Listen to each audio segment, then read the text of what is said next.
రెస్టారెంట్కి వెళ్లాలంటే ఆధార్ కార్డ్ తప్పనిసరి చేయబోతోంది కేంద్ర ప్రభుత్వం. రెస్టారెంట్లకు మాత్రమే కాదు, హోటల్స్, సొసైటీలకు వెళ్లినా ఆధార్ కార్డ్ యాక్సెస్ తప్పనిసరి అయ్యే అవకాశాలు ఉన్నట్టు తెలుస్తోంది.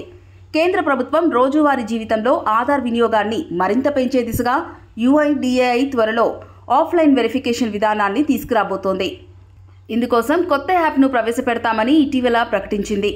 ఆధార్ ఒరిజినల్ చూపించడంతో పాటు జిరాక్స్ కాపీ ఇవ్వడం వల్ల వ్యక్తుల కీలక వివరాలు దుర్వినియోగం అవుతున్నందున దీన్ని నివారించడానికి ఆధార్ కార్డుపై వివరాలు లేకుండా కేవలం QR కోడ్, ఫోటో మాత్రమే ఉండేలా మార్పు తీసుకొచ్చే ఆలోచనలో కేంద్రం ఉంది. ప్రూఫ్ ఆఫ్ ప్రెజెన్స్ అనే సరికొత్త సాంకేతికతను వాడి UIDAI సర్వర్లకు కనెక్ట్ కాకుండానే ముఖాన్ని స్కాన్ చేసి వ్యక్తిని ధృవీకరిస్తారు.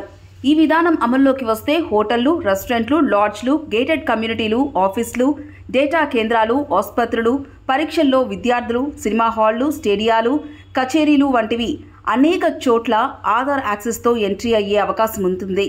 ప్రస్తుతం యాప్ టెస్టింగ్ చివరి దశలో ఉండగా త్వరలో ఇది అందుబాటులోకి వస్తుందని అధికారులు వెల్లడించారు.